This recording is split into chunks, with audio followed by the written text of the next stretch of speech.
Em julho de 1858, os parlamentares britânicos fugiram correndo do Palácio de Westminster. Não havia invasão, não havia guerra, não havia revolução nas ruas. O que os expulsou foi um cheiro. Um cheiro tão insuportável, tão denso, tão fisicamente violento, que lordes e deputados cobriam o rosto com lenços encharcados de cal e corriam para longe das janelas que davam para o rio Tâmisa. O mesmo rio que hoje é cartão postal de Londres, limpo o suficiente para ter focas e salmões nadando em suas águas. Naquele verão de 1858, o Tâmisa era uma sopa de excrementos humanos, carcaças de animais, resíduos industriais e lama preta fermentando sob um calor de 48 graus Celsius. E o que aconteceu nos meses seguintes mudou para sempre a forma como a humanidade entende cidades, saúde pública e o poder de um cheiro ruim no lugar certo. Se inscreve agora e deixa o like, porque essa história começa numa fossa e termina numa das maiores obras de engenharia da história. Para entender o Grande Fedor, é preciso entender o que era Londres em meados do século XIX. A cidade mais rica e poderosa do mundo, capital do maior império já construído, sede da Revolução Industrial. E, ao mesmo tempo, a cidade mais imunda da história ocidental. Em 1801, Londres tinha cerca de 950 mil habitantes. Em 1861, tinha quase 3 milhões. Em 60 anos, a população triplicou. Mas a infraestrutura não acompanhou. As ruas eram atravessadas diariamente por mais de 300 mil cavalos de trabalho e transporte, que deixavam para trás mais de 1.000 toneladas de esterco por dia. A cidade empregava crianças entre 12 e 14 anos para recolher os excrementos e ajudar na passagem dos cavalos. A lama escura formada pelas fezes se misturava com fuligem das fábricas e criava um betume que grudava nas ruas, nas roupas, nos pulmões. A cidade fedia a ovo podre, tabaco molhado, cerveja, graxa, frutas apodrecidas e poeira de estrada. Era a capital do mundo. E cheirava como um esgoto a céu aberto. As casas de Londres tinham fossas negras, buracos de até 6 metros de profundidade no jardim, onde os dejetos eram depositados. Havia mais de 200 mil fossas negras espalhadas pela cidade. Algumas vazavam metano e outros gases que pegavam fogo e explodiam, matando as pessoas que trabalhavam com elas no subsolo. Os esgotos existentes não foram projetados para esgoto. Foram projetados para evitar alagamentos, encaminhando a água da chuva para os rios. Quando as fossas transbordavam, os dejetos desciam para esses esgotos, que desembocavam direto no Tâmisa. O mesmo Tâmisa do qual boa parte da cidade retirava água para beber. E então, veio uma inovação tecnológica que, com as melhores intenções do mundo, tornou tudo catastroficamente pior. O vaso sanitário com descarga. A invenção da descarga sanitária foi apresentada na Grande Exposição de 1851 como um símbolo de progresso e civilização. E de fato era, para quem podia pagar. O problema é que a descarga empurrava uma quantidade enorme de água para o sistema de fossas e esgotos que não havia sido projetado para lidar com aquele volume. Os esgotos, que já estavam no limite, simplesmente transbordaram. Os dejetos que antes ficavam nas fossas agora fluíam diretamente para os rios e dali para o Tâmisa. Em menos de uma geração, o que era um problema crônico de cheiro e doença virou uma catástrofe em progressão. As margens do rio, na maré baixa, ficavam cobertas por uma camada de lodo negro de dejetos com até 1,5 metro de profundidade, segundo o jornalista George Godwin. A rainha Vitória e o príncipe Alberto tentaram fazer um passeio de barco pelo Tâmisa para lazer e tiveram que voltar à margem em poucos minutos. O cheiro era fisicamente insuportável. E desde a primeira epidemia de cólera em Londres, em 1831, quando a doença matou mais de 6.500 pessoas, a medicina vitoriana havia adotado a teoria miasmática como explicação oficial para as doenças. Essa teoria, que vinha da antiguidade grega, dizia que as doenças se transmitiam pelo ar contaminado, pelo miasma, a emanação fétida de matéria orgânica em decomposição. Em linguagem simples, o cheiro ruim causava doença. Se você respirava ar fedorento, ficava doente. Se o ar cheirava bem, você estava seguro. Essa teoria não estava completamente errada. Ambientes fedorentos eram de fato ambientes de doença, mas estava errada na causa. E a política de saúde pública construída sobre ela produzia inadvertidamente o oposto do que pretendia. Para eliminar o cheiro, as autoridades londrinenses mandaram conectar todos os esgotos e fossas da cidade diretamente ao Tâmisa. Isso resolveu o problema do cheiro nas ruas e transformou o rio principal de água potável da cidade numa solução concentrada de cólera. Havia um homem em Londres que sabia disso. Seu nome era John Snow, e ele havia provado em 1854 que a cólera se transmitia pela água contaminada, não pelo ar. Snow era médico cirurgião de prestígio no bairro de Soho, famoso por ter sido o anestesiologista da Rainha Vitória em 2 de seus partos. Quando um surto de cólera devastou o Soho em agosto de 1854, matando mais de 500 pessoas nos primeiros 10 dias, Snow fez algo revolucionário para a época. Mapeou os casos. Em vez de olhar para o cheiro do ar, ele mapeou onde cada morto morava e de onde retirava água. E o mapa revelou um padrão impossível de ignorar. Quase todos os mortos haviam bebido da mesma bomba d'água na rua Broad Street. Os operários de uma cervejaria vizinha, que bebiam cerveja fermentada em vez de água, não ficaram doentes. Snow convenceu o conselho paroquial a remover a alavanca da bomba. Os casos diminuíram, mas a elite médica londrinense, entrincheirada na teoria miasmática, ignorou os resultados.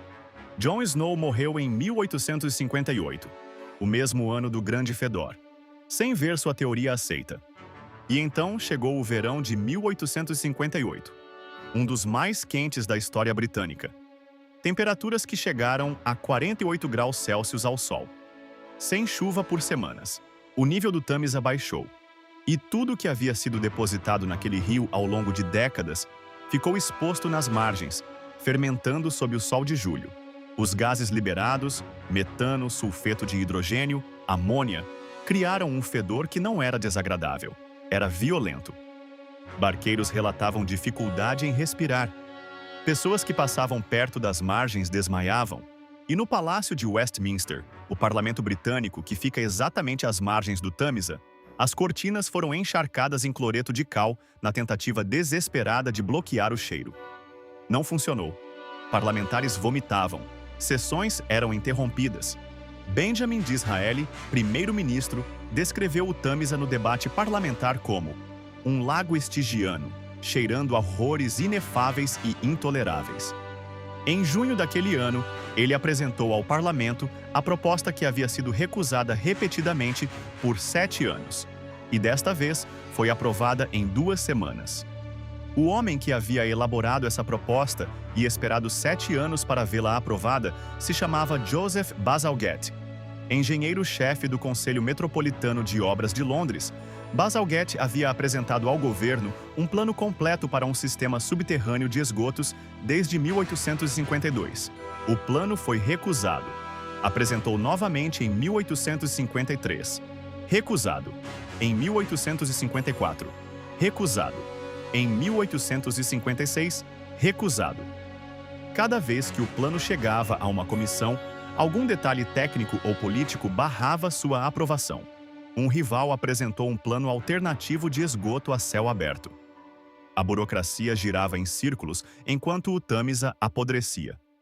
Bazalgette, segundo seus biógrafos, chegou a ter crises nervosas durante esse período de frustração. E então o grande fedor chegou ao nariz dos parlamentares, literalmente, e desbloqueou em 2 semanas o que havia ficado preso por 7 anos. As obras começaram em 1859. O que Bazalgette projetou foi uma das construções mais ambiciosas do século XIX. Uma rede de esgotos interceptadores de 132 quilômetros de extensão, correndo paralelamente ao Tâmisa, coletando todo o esgoto que antes desembocava no rio e redirecionando-o para o leste, para fora dos limites da cidade. Para construir isso, foram necessários 318 milhões de tijolos, 880 mil metros cúbicos de concreto e a escavação de 3,5 milhões de metros cúbicos de terra. Bazalgette ainda construiu 3 grandes aterros ao longo das margens do Tâmisa. os famosos embankments de Victoria, Albert e Chelsea, que abrigavam as tubulações de esgoto, mas também criaram novas avenidas, instalaram gasodutos e abriram espaço para os primeiros túneis do metrô de Londres. Em um único projeto, Bazalgette resolveu o esgoto, criou avenidas, instalou o metrô e aterrou o Tâmisa para ampliar a cidade. E fez isso com um nível de pré-precisão que impressiona até hoje. Ao calcular o diâmetro das tubulações, ele dobrou o tamanho que as projeções populacionais indicavam como suficiente. O mesmo sistema funciona até hoje, 165 anos depois, servindo uma cidade de mais de 8 milhões de habitantes. A prova definitiva de que Bazalgette estava certo veio em 1877. Um novo surto de cólera atingiu Londres, mas desta vez de forma assimétrica. A região oeste da cidade, a única que ainda não havia recebido o novo sistema de esgoto de Bazalgette, registrou casos. O restante da cidade, toda a área já conectada ao novo sistema, não registrou praticamente nenhum. Era a confirmação que a teoria miasmática nunca conseguiu fornecer e que John Snow havia previsto 13 anos antes. A doença não vinha do ar, vinha da água. E o sistema de esgoto que havia sido aprovado por causa do cheiro, pela crença errada de que o cheiro causava doença, acabou salvando vidas pela razão certa. Ao separar o esgoto da água potável, eliminou a transmissão da cólera por via hídrica. A ironia histórica perfeita. A cidade fez a coisa certa pelo motivo errado. E funcionou. Em 1832, mais de 50 mil pessoas haviam morrido de cólera em Londres. Em 1900, as mortes por cólera em toda a cidade não chegavam a 100. A mortalidade infantil, que chegava a 50% nos anos 1830, despencou. O Tâmisa começou lentamente a se recuperar. A ironia mais profunda de toda essa história tem vários níveis. O primeiro, a solução para o problema foi desbloqueada por uma teoria errada sobre doenças. O parlamento não aprovou o plano de Bazalgette porque entendeu que a cólera vinha da água contaminada. Aprovou porque achava que o cheiro estava matando as pessoas. John Snow estava certo e foi ignorado. A teoria miasmática estava errada e salvou a cidade. O segundo nível, o vaso sanitário, inventado como símbolo de progresso e higiene, piorou catastroficamente a crise ao inundar um sistema de esgoto que não suportava aquele volume. E só foi redimido quando um sistema de esgoto adequado foi finalmente construído. E o terceiro, Bazalgette, que construiu a obra de engenharia que mais vidas salvou na história de Londres no século XIX, nunca recebeu o mesmo prestígio dos arquitetos de igrejas, ministérios e universidades. Construir esgotos não tinha o glamour de construir catedrais. O historiador Peter Ackroyd diz que Bazalgette deveria ser considerado o maior herói de Londres. Mas a maioria das pessoas não sabe quem ele é. Enquanto isso, o sistema que ele construiu ainda funciona embaixo dos seus pés. O Grande Fedor de 1858 durou 2 meses, mas suas consequências duraram séculos. Antes dele, saneamento básico era considerado um luxo. Depois dele, tornou-se uma necessidade de governo. O modelo de Bazalgette inspirou Paris, Nova York, Berlim e dezenas de outras cidades a construírem seus próprios sistemas de esgoto. A ideia de que um governo tem a responsabilidade de gerir a água, o esgoto e a saúde pública de sua população nasceu, em grande medida, daquele verão fedorento em Londres. O Tâmisa de hoje tem focas, salmões, golfinhos e mais de 115 espécies de peixes, algo que pareceria impossível em 1858. E a próxima vez que você abrir uma torneira e tiver água limpa, ou dar descarga e não ter que pensar onde aquilo vai, lembra que existe uma história por trás disso. Uma história que começa com um parlamento vomitando, um engenheiro esperando 7 anos, um médico sendo ignorado pela própria ciência e um cheiro que salvou mais vidas do que qualquer exército já salvou. Comenta aqui. Você sabia do Grande Fedor? Conhecia a história de John Snow e Bazalgette? Se inscreve no canal, deixa o like e ativa o sininho, porque as próximas histórias têm esse mesmo sabor de verdade enterrada debaixo da história oficial.